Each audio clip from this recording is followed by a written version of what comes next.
कि क्या हम कुदरती तौर पे अपनी स्किन टोन को चेंज कर सकते हैं। That is not possible. आप ये नहीं सोच सकते कि हम कोई ऐसा जादू की छड़ी घुमाएं और 7 दिनों के अंदर एक्ने भी साफ़ हो जाए और फेस फुल ग्लो करना स्टार्ट कर दे। मुल्तानी मिट्टी, एलोवेरा, कई फीमेल ने तो घरों में एलोवेरा लगाया हुआ है। उसके बाद हमने देखा कि लेमन यानी जिसको हम नींबू कहते हैं वो भी काट के लगा रही होती हैं अपने फेस पे। तो इसका क्या फ़ायदा है? इसका कोई फ़ायदा भी है या सिर्फ ये अपने आप को मुतमिन करना होता है कि मैं ये सब कुछ कर रहा हूँ? इंजेक्शन टैबलेट लें, पूरी बॉडी वाइट हो जाती है, सफ़ेद आपका कलर हो जाता है। और ये जो जुनून है ये नौजवान फीमेल्स मेल दोनों में है। इससे वाकई को कलर हमारा बिल्कुल वाइट हो जाता है या ये कुछ टाइम के बाद दोबारा नेचुरल? यानी सब आपकी स्किन बहुत फेयर है हर लिहाज से, आज हमारी भी स्किन आपकी तरह हो जाए। आप उनको क्या रिकमेंड करो? आप खुद क्या इस्तेमाल करती हैं? अब बहुत ज़्यादा फीमेल्स आपको देख रही हैं इस वक्त, मेल फीमेल्स, आप उनको, क्योंकि स्किन का जो इलाज होता है बहुत महंगा तरीन इलाज होता है, महंगे तरीन इलाज को मद्देनज़र रखते हुए बजट का भी बड़ा इशू होता है, उनको क्या ऐसी टिप्स दे सकती हैं कि जिससे अपनी स्किन की खूबसूरती को मेनटेन रख सकती हैं, ख़ुसूसन फीमेल्स? आप प्लीज़ ये जो देसी टोटके हैं जिसके अंदर हमारे पास, जैसे आपने जिक्र किया, मुल्तानी मिट्टी वगैरह लगाना या खुद से कोई वाइटनिंग एजेंट्स वगैरह यूज़ करना, ये काम मत करें। आज के ख़ुसूसी पॉडकास्ट में हमारे साथ डॉक्टर साहब मौजूद हैं, डॉक्टर खलूद सरवर, जिनका ताल्लुक ज़िला जंग से है और जंग से ये MBBS FCPS डर्माटोलॉजिस्ट और member of Pakistan association of the dermatologist MRCP from UK। आजकल हमारी सोसाइटी में जो सबसे बड़ा इशू है स्किन को लेके, फीमेल मेल दोनों परेशान हैं। आने वाले दिनों में गर्मी बहुत तेज़ हो जाएगी और गर्मी के बाद लोग अपनी स्किन को लेके काफ़ी सीरियस होते हैं और डिफरेंट क्लिनिक्स पे डिफरेंट देसी टोटके और उसके बाद हर तरह से अपनी स्किन को बेहतर से बेहतर बनाने के लिए हर तरह का ट्रीटमेंट करवाते हैं। आज की जो खुसूसी पॉडकास्ट है उसके अंदर हम स्किन के हवाले से बात करेंगे। अस्सलाम वालेकुम डॉक्टर साहब। वालेकुम सलाम। जब इंसान पैदा होता है, इस दुनिया में आता है, उसका कलर गोरा होता है, लेकिन टाइम के साथ जब वो 14-15 साल की उम्र में जाता है उस वक्त उसका रंग गंदमी हो जाता है। क्या बचपन में जो कलर होता है क्या दोबारा उसको 18-19-20 साल की एज में वापस लेके आ सकती हैं? जी, यह आपका बहुत अच्छा सवाल है कि जैसे कि आपने मेरे से पूछा कि आजकल ये हमारा ट्रेंड एक्चुअली बन चुका है सोसाइटी में कि वाइटनिंग, कि हम लोग इस रेस में पड़ गए हैं कि हमने गोरे रंग की तरफ जाना है। लेकिन जो एक आपका नेचुरली जब आप पैदा होते हैं, आपकी एक स्किन टोन आपकी इम्प्रिंटेड होती है आपके DNA के अंदर, वो कभी चेंज नहीं हो सकती है। जैसे जैसे आपकी उम्र बढ़ती है, बच्चा बड़ा होता है, तो उसके अंदर मेलानिन जो कि एक हमारा हार्मोन है जो कि पिगमेंट दे रहा होता है बॉडी को, उसकी प्रोडक्शन ज़्यादा होती है, जो कि आपके फिर सन एक्सपोजर के साथ, हार्मोनल चेंजेस के साथ उसकी प्रोडक्शन चेंज होती रहती है। तो वही वजह है कि आहिस्ता आहिस्ता आपकी पिगमेंटेशन या जो आपका रंग है थोड़ा सा चेंज हो जाता है। लेकिन अगर आप ये सवाल पूछना चाहते हैं कि क्या हम कुदरती तौर पे अपनी स्किन टोन को चेंज कर सकते हैं, दैट इज़ नॉट पॉसिबल। वो पॉसिबल नहीं है क्योंकि वो जेनेटिकली इम्प्रिंटेड है जिसके साथ हम पैदा हुए हैं। सेकेंडली, लेकिन एक काम जो हम कर सकते हैं, जो कि असल चीज़ है करनी चाहिए, कि आप अपनी स्किन टोन को एम्ब्रेस करें और उसमें निखार लाने की, कुदरती निखार लाने की और उसको साफ़ और हेल्दी बनाने की, अपनी स्किन हेल्दी बनाने की कोशिश करनी चाहिए। छाइए एक ऐसा, एक फ़ीमेल मेल की शख्सियत पे एक ऐसा दाग होता है जो कि उसको साफ़ करने के लिए लोग बहुत महंगा ट्रीटमेंट करते हैं। कोई हल बताएं इसका, कोई छाइयों का मुस्तकिल हल है? देखिए, सबसे पहले हमें इसकी वजूहात मालूम होनी चाहिए। एक जो सबसे इम्पॉर्टेंट फैक्टर है जेनेटिक्स, आपकी जिनियात। अगर आपकी फैमिली हिस्ट्री है छाइयों की तो आपकी स्किन प्रिडिस्पोज होती है कि आपको छाइयाँ बनेंगी। सेकेंडली, सन एक्सपोजर, जितना ज़्यादा आपका सूरज में या लाइटिंग में एक्सपोजर होता है तो वो उसकी एक वजह बनता है। थर्डली, आपके हार्मोनल इम्बैलेंस होता है। तो जब तक आप इन चीज़ों को, इनकी पीछे वजूहात को एड्रेस नहीं करेंगे, समझेंगे नहीं, हम इसके ट्रीटमेंट की तरफ नहीं जा सकते।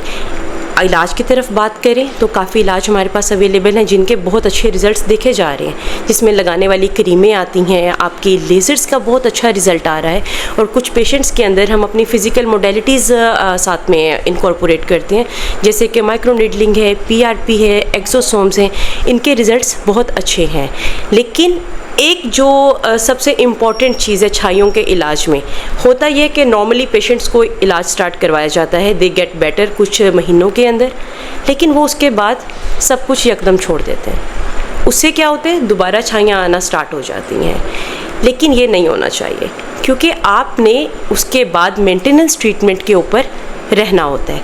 और एक और जो सबसे इम्पोर्टेंट बात है, सन ब्लॉक, वो ज़रूर यूज़ करना चाहिए आप लोगों को। डॉक्टर साहब, पुराने दौर में अगर हम बात करें तो मेरे ख्याल में ना सन ब्लॉक होते थे, ना कुछ भी नहीं था, और लोगों की स्किन भी बड़ी बेहतरीन रहती थी।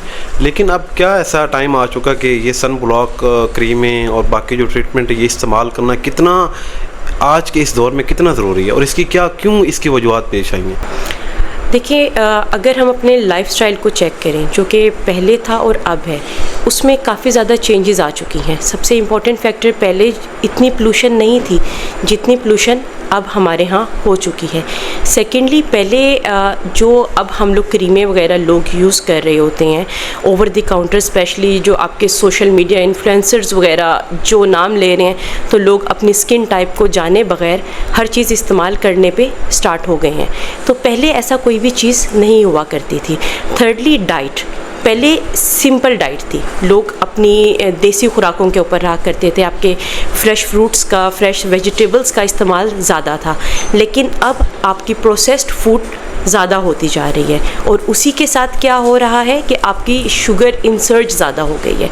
तो ये सब चीज़ें जो हैं आपकी स्किन की बीमारियों में, जिसमें आपकी एक्नी आती है, आपकी छाइयाँ आ रही होती हैं, तो इन सब का डायरेक्ट रिलेशनशिप होता है इन सब चीज़ों के साथ। तो एक लाइफस्टाइल का जो है वजह, वो एक बहुत बड़ी वजह है इसके अंदर। तो सब मार्केट में डिफरेंट जो ब्यूटी पार्लर्स हैं, उसके बाद आप टिकटॉक उठा के देख लें, फेसबुक देख लें, वहाँ पे अक्सर औक़ात फीमेल्स हमने देखी हैं कि वो बता रही होती हैं कि आपने क्रीम लगाई है, 10 मिनट के बाद आपकी जो स्किन है, आपकी जो बॉडी है, वो बिल्कुल वाइट हो जाती है। तो ये जो फार्मूला है, ये किस हद तक कितना नुकसानदेह है? लोग इसको धड़ इसको परचेज़ कर रहे हैं, इस फार्मूले को, इस प्रोडक्ट को। तो ये नाज़रीन को बताएं कि ये कितना नुकसान, इसका कोई फ़ायदा भी है या नुकसान ही नुकसान है? देखिए, डर्माटोलॉजी में ऐसी कोई चीज़ नहीं है कि जो आप लगाएं और आप फ़ौरन उसके साथ उसके रिज़ल्ट्स को देख लें, क्योंकि टाइम लगता है हर चीज़ का रिज़ल्ट आने के लिए। और कोई भी ऐसी प्रोडक्ट जो कि इंस्टेंट रिज़ल्ट का, या ये कहें कि फ़ौरन वो लगाएंगे उसके रिज़ल्ट्स आ जाएंगे, उसका कुछ भी उसके अंदर सच्चाई नहीं है, बल्कि वो काउंटर प्रोडक्टिव है। उन क्रीमों के अंदर स्टेरॉइड्स वगैरह यूज़ किए जाते हैं, डाले जाते हैं, कुछ उसके अंदर वो लोग ब्राइटनिंग एजेंट्स डाल देते हैं, या कुछ क्रीमों के अंदर इवन कुछ कैडमियम वगैरह, इनकी भी मरकरी वगैरह भी मिलाए गए हैं, तो जो कि उल्टा जिल्द को मज़ीद डैमेज करते हैं। इन्फ्लेमेशन उसके अंदर ज़्यादा आ जाती है, और वो एक लम्हे पे आके क्या होता है कि वो आपका डैमेज परमानेंट हो जाता है, जो कि इरिवर्सिबल हो जाता है। तो इस चीज़ को हम बिल्कुल भी रिकमेंड नहीं करते हैं कि आप ऐसे कोई भी ट्रीटमेंट लें या कोई भी ऐसी आप क्रीमें वगैरह इस्तेमाल करें। ख़वातीन के फेस पे झुर्रियाँ पड़ जाती हैं, कुछ शादी से पहले या शादी के बाद, उन झुर्रियों का इलाज है? जी बिल्कुल, अब तो जितनी साइंस हमारी एडवांस हो चुकी है, उनका इलाज है। लेकिन इलाज से पहले उनसे बचाना ज़रूरी है कि आपने उस एजिंग के प्रोसेस को थोड़ा सा डिले कैसे करना है। उसमें सबसे इम्पॉर्टेंट, आप अपना रेगुलर सन ब्लॉक यूज़ करें। जैसे अभी आपने बात की कि जो whitening creams over the counter आ रही हैं, उनका इस्तेमाल बिल्कुल नहीं करना चाहिए।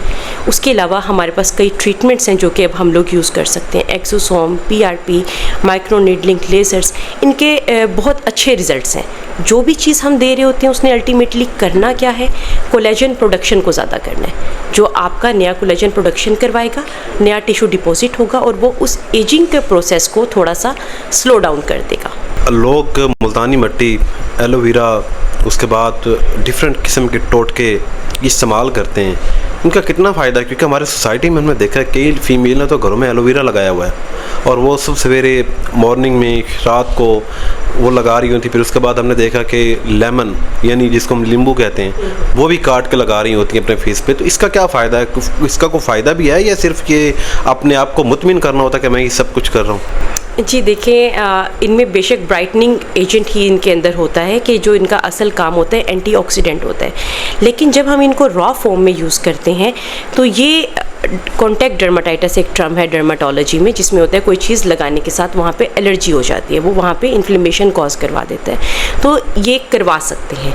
इस चीज़ को रिकमेंड नहीं किया जाता कि आप इन चीज़ों को यूँ डायरेक्ट यूज़ करें, क्योंकि ये फ़ायदा देने की बजाय नुकसान करवाएंगी, आपको कॉन्टैक्ट डर्माटाइटिस करवा सकती हैं।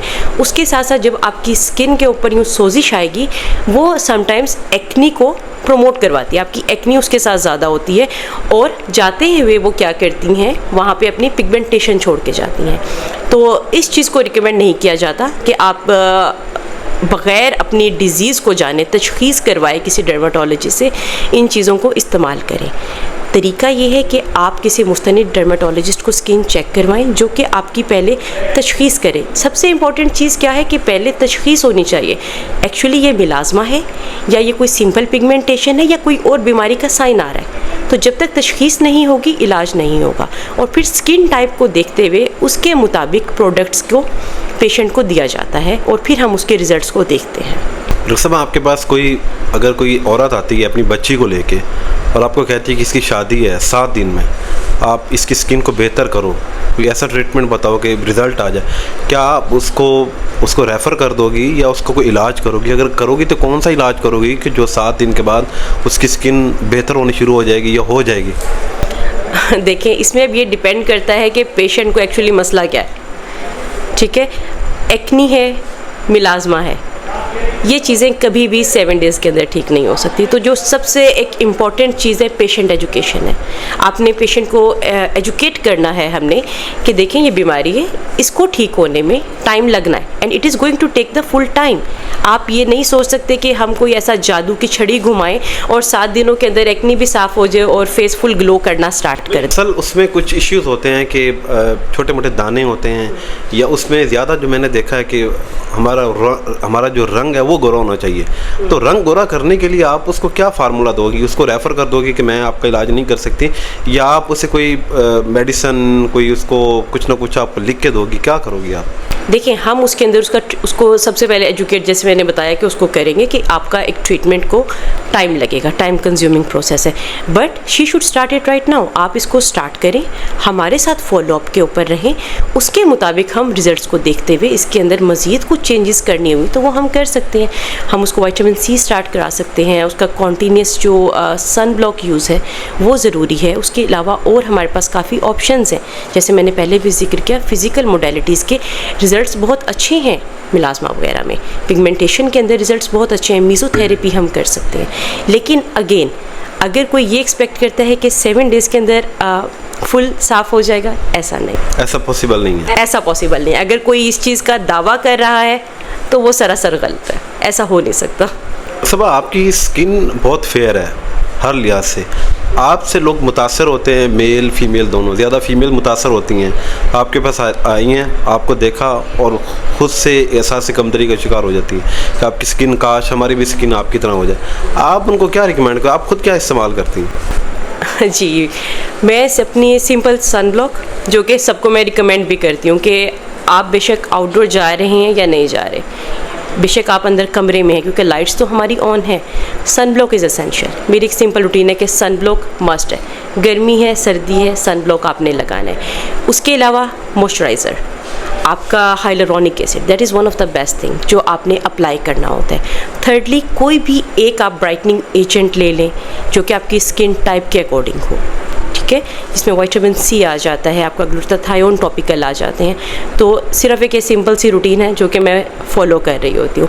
सेकेंडली, एक जो सबसे इम्पॉर्टेंट चीज़ है, जैसे कि मैं खुद डॉक्टर हूँ, जॉब मैं करती हूँ, जब हम बाहर जाते हैं तो वो usually apply the products on our face, लेकिन the moment you come back, जैसे ही वापस आएँ, सबसे पहला ये काम करना है कि अपना चेहरा वॉश करना है। ये काम नहीं आप सोच सकते कि आप रात को अपना मेकअप लगा के सो जाएं और फिर आप सोचें कि आपकी स्किन ठीक रहेगी, ये पॉसिबल नहीं है। डॉक्टर साहब, स्किन पे लोग मेकअप का इस्तेमाल करते हैं और वो जब रात को सोते हैं, सुबह उठते हैं तो उनकी माशाल्लाह देख के डर लगता है, आँखें ये स्वेलन हो जाता है, ये लिप्स हैं, आपके फेस हैं, ये क्यों ऐसा होता है? इसमें कोई केमिकल होता है या क्या ये कोई जो इस्तेमाल होने वाली जो आइटम्स हैं, मनियारी आइटम्स हैं, वो 2 नंबर होती हैं। वजह क्यों, इसकी क्या वजूहत होती हैं? देखिए, इसके मल्टीपल कॉजेज़ हो सकती हैं कि समटाइम्स ये होता है कि लोगों ने अपने फंक्शन से पहले कोई ना कोई फेशियल करवाए होते हैं या ब्लीच करवाई होती है। अगर स्किन टाइप आपकी सेंसिटिव है, अगर आप ब्लीच करवा रहे हैं, वो वहाँ पे आपको इन्फ्लेमेशन कॉज करवा सकती है। आपको सम टाइम इतना शदीद डर्माटाइटिस होता है कि वो सारी, जिस तरह आपने जिक्र किया कि सोजिश आ जाती है, तो उन केसेस के अंदर फिर हमें उनको प्रॉपर ट्रीटमेंट के ऊपर लेके जाना पड़ता है। यही वजह है कि हम इन चीज़ों को recommend as a dermatologist recommend नहीं करते कि आप यूँ ब्लीचिंग एजेंट्स या फेशियल्स वगैरह यू जाके कहीं से करवाएं। सेकेंडली, मेकअप जब भी यूज़ हो तो यही मैंने भी आपसे अर्ज़ किया कि आए और आके सबसे पहला काम ये करें कि उसको वॉश करें। जितना ज़्यादा आपका कॉन्टैक्ट टाइम में वो केमिकल्स रहेंगे, आपको नहीं पता कि उस मेकअप के अंदर वो कितनी स्किन पे पहले यूज़ हो चुका है, कितना वो साफ़ ब्रशेज़ वगैरह आपके लिए यूज़ हो रहे हैं, या वो किस क्वालिटी का मेकअप है। The least you can do कि आप आके सबसे पहले चेहरा एटलीस्ट वॉश करें ताकि आपका कॉन्टैक्ट टाइम कम हो जाए। और चेहरा वॉश करने के बाद आप कोई एक अच्छा मॉइस्चराइज़र अपने पास रखें जो आपके स्किन बैरियर को इंटैक्ट करे, वो लगा लें। ये बहुत ज़रूरी चीज़ है। वो दावा है एक मेडिकल साइंस का, इंजेक्शन टैबलेट लें, पूरी बॉडी वाइट हो जाती है, सफ़ेद आपका कलर हो जाता है। और ये जो जुनून है, ये नौजवान फीमेल्स मेल दोनों में है। और इसके लिए महंगे से महंगा जो इंजेक्शन है, टैबलेट्स, वो लग भी रहे हैं, लोग लगवा भी रहे हैं, और मार्केट में इसकी सेल वैल्यू भी बढ़ चुकी है। ये इससे वाकई को कलर हमारा बिल्कुल वाइट हो जाता है, या ये कुछ टाइम के बाद दोबारा नेचुरल, यानी अल्लाह ताला की बनाई जो चीज़ है, क्या उसको वाकई हम तब्दील कर सकते हैं? देखिए, ये एक बहुत अच्छा सवाल है। जैसे आपने भी बोला भी, हमारी सोसाइटी में ये एक रेस है कि लोग सारे एक दूसरे को देख के इस वाइटनिंग की रेस के अंदर जाए जा रहे हैं। लेकिन अभी तक मेडिकल साइंस में ये पॉसिबल नहीं है कि आप अपनी स्किन टोन को चेंज करें। जो हमारे पास वाइटनिंग ड्रिप्स के नाम से आ रहे हैं, इंजेक्शंस आ रहे हैं, खाने वाले कैप्सूल आ रहे हैं, उन सब का एक काम है, वो एंटीऑक्सीडेंट है। मेनली कर क्या रहे हैं, आपकी बॉडी के अंदर इन्फ्लेमेशन को सेटल डाउन कर रहे हैं। उससे थोड़ा सा निखार तो आ सकता है, लेकिन आपकी स्किन टोन चेंज नहीं हो सकती है। अगर होगी भी, वो एक लेवल कम हो सकती है, लेकिन वो विद इन फ्यू मंथ्स वो रिवर्ट बैक हो जाती है। क्योंकि जो आपकी मेलानिन प्रोडक्शन है, जिसने आपके रंग बनाने वाले खुलिये हैं, वो तो वहीं पे मौजूद हैं, वो तो अल्लाह ने आपके लिए प्रीडिटरमिन कर दी हैं। तो ये पॉसिबल नहीं है कि आप अपनी स्किन टोन को चेंज करें। जो बेहतर चीज़ है उसमें अगेन मैं वही बात करूँगी कि अपनी स्किन टोन को चेंज करने के बजाय जो स्किन टोन है आप उसको एम्ब्रेस करें, और उसी के अंदर कुदरती निखार लाने की और ब्राइटन करने की उस चीज़ की तरफ आप ध्यान दें। जब आपकी स्किन हेल्दी होगी, जो भी स्किन टोन है आपकी, यू विल लुक गुड। अक्सर लोग क्रीमें लगाते हैं, अक्सर हमने देखा सोसाइटी में, लेकिन जैसे ही वो धूप पे निकलते हैं तो उनकी स्किन रेड हो जाती है। आपने देखा है काफ़ी ज़्यादा जो लोग मख़सूसन जो ओड होते हैं या बाकी जो फीमेल्स होती हैं, तो ये जो स्किन हमारी रेड हो जाती है, इसके पीछे क्या वजह, ये जो क्या रीज़न्स हैं इसके बैकवर्ड पे? देखिए, अब इसमें अगेन वही बात है कि अगर आपका प्रोलॉन्ग सन एक्सपोजर है, वो इटसेल्फ आपकी स्किन को सेंसिटिव बना रहा होता है, और अगर आप उसके ऊपर से कोई ऐसी क्रीमें यूज़ कर रहे हैं जो कि मेडिकेटेड नहीं है, आपको नहीं पता कि उसके अंदर उन्होंने कितने हार्श केमिकल्स यूज़ किए हुए हैं। अगर आप लॉन्ग टर्म यूज़ कर रहे हैं, उसमें स्टेरॉइड डले हुए हैं, उसने क्या करना है, आपकी स्किन की एट्रोफी करा देनी है, आपकी स्किन पतली करा देनी है। आपका जो प्रोटेक्टिव बैरियर था वो डैमेज हो गया। तो अब आप जैसे ही बाहर जाएंगे तो आपकी स्किन फ़ौरन रिएक्ट करेगी। सेकंड चीज़, आपके कुछ प्रिजर्वेटिव्स ऐसे डाले जाते हैं या कुछ ऐसे केमिकल्स डाले जाते हैं उन क्रीमों के अंदर, क्योंकि जब तक आप इंडोर हो आप फिर भी थोड़ा बचे हुए हो, लेकिन द मोमेंट आप बाहर जाते हो तो आपका सूरज की शुआएं पड़ने से वो आपकी स्किन को मज़ीद सेंसिटिव बनाते हैं, जिसमें हमारे पास हाइड्रोक्विनोन वगैरह हैं जो कि नॉर्मली ओवर द काउंटर लोग यूज़ कर रहे हैं, जो कि नहीं यूज़ होनी चाहिए। अब उस लेवल पे आके क्या होता है कि वो फ़ायदा देने की बजाय नुकसान देना स्टार्ट कर देते हैं। ठीक है, क्योंकि आपका प्रोटेक्टिव बैरियर तो वहाँ पे डैमेज हो गया है। स्किन की टोटल कितनी लेयर्स हैं? 5 लेयर हैं। अगर आप मेरे से मेडिकली पूछना चाह रहे हैं तो हमारे पास स्किन की 5 लेयर्स आ रही होती है। जो हमारी सोसाइटी में लोग क्रीमें लगाते हैं, क्रीमें लगाने से नो डाउट कि हमारी लेयर्स बिल्कुल तबाह हो जाती हैं, क्या उनको इलाज के ज़रिए उनको वापस लाया जा सकता है? देखिए, अब इसके अंदर डिपेंड ये करता है कि जो आपका डैमेज है वो किस लेवल पे हुआ है। जो हमारी स्किन की सबसे ऊपर वाली लेयर है एपिडर्मिस, अगर तो सिर्फ वहाँ तक या उसके ऊपरले हिस्से तक डैमेज है वो रिवर्सिबल है, लेकिन द मोमेंट अगर वो डैमेज आपकी एपिडर्मिस को क्रॉस करके डर्मिस के लेवल पे चला गया है, वहाँ से इरिवर्सिबल स्टार्ट हो जाता है काम। तो वहाँ पे हम एक लिमिटेड हद तक कुछ काम लेज़र्स वगैरह को यूज़ करके कर तो सकते हैं, लेकिन अगर आप उसके बाद इस चीज़ पे जाना चाहें कि आप अपनी नेटिव स्किन जो आपकी बेबी स्किन है उस पर जाए, वो पॉसिबल नहीं रहता।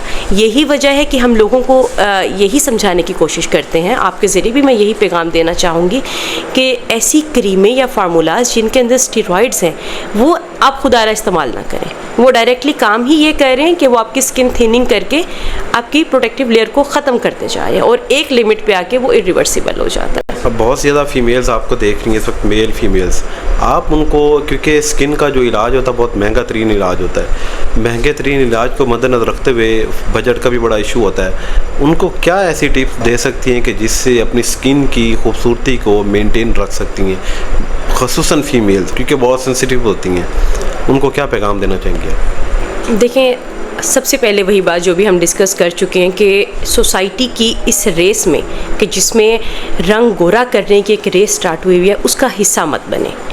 अपनी नेचुरल स्किन को एम्ब्रेस करें और उसी को आप हाइड्रेट करने की, उसमें कुदरती निखार लाने की कोशिश करें। सेकेंडली, एक जो बहुत इंपॉर्टेंट मैसेज मैं देना चाहूँगी, आजकल जैसे टिकटॉक का और इंस्टाग्राम का बड़ा ज़माना है और इन्फ्लुएंसर्स हमारे आके प्रोडक्ट्स का बता रहे हैं, इवन अब तो वो मेडिकेटेड प्रोडक्ट्स के बारे में बताने लग गए हैं, तो उस चीज़ को कभी भी मैं इनकरेज नहीं करूँगी, क्योंकि हर बंदे की एक अपनी स्किन टाइप है। बेशक आपके कुछ केमिकल्स हैं जिनका रिजल्ट्स आ रहे हैं, बट आपको ये श्योर नहीं है कि इस केमिकल प्रोडक्ट ने आपके ऊपर आके क्या काम करना है। तो हमेशा कोई भी प्रोडक्ट यूज़ करने से पहले हमेशा आप डर्मेटोलॉजिस्ट को ज़रूर दिखाएं, जो आपकी स्किन टाइप को देखते हुए करें। थर्डली, आप प्लीज़ ये जो देसी टोटके हैं जिसके अंदर हमारे पास, जैसे आपने जिक्र किया, मुल्तानी मिट्टी वगैरह लगाना या खुद से कोई वाइटनिंग एजेंट्स वगैरह यूज़ करना, ये काम मत करें। आज की जो खुसूसी जो पॉडकास्ट था, इसमें हमने स्किन के हवाले से बात की और वो मसाइल डिस्कस किए जो जनरल इशू थे, जो हर इंसान जानना चाहता है अपनी स्किन को लेके। डॉक्टर खुलूस सरवर हमारे साथ मौजूद थी। अगर आप इनसे मुलाकात करना चाहते हैं, अपनी स्किन के हवाले से इनसे मशवरा करना चाहते हैं, तो सिविल लाइन अलशिफा हॉस्पिटल में सोमवार से लेकर जुमेरात तक ये अवेलेबल होती हैं वहाँ पे। और उसके बाद अगर आपका ताल्लुक़ ये अभी हम बैठे हैं गोजरा मोड़ पे, वहाँ पे भी आप इनसे मुलाकात कर सकते हैं, अपनी स्किन के वाले से इनसे बातचीत कर सकते हैं। इस वक्त स्क्रीन पे जो है वो इनके फ़ोन नंबर अवेलेबल है, इनके हॉस्पिटल का, इनकी क्लिनिक का। आप इनके साथ ऑनलाइन भी बात कर सकते हैं, अपनी स्किन के वाले से बात कर सकते हैं। अपने मेज़बान को दें इजाज़त, इंशाल्लाह मुलाकात होगी किसी और दिन एक नई शख्सियत के साथ। अल्लाह ने के बाद।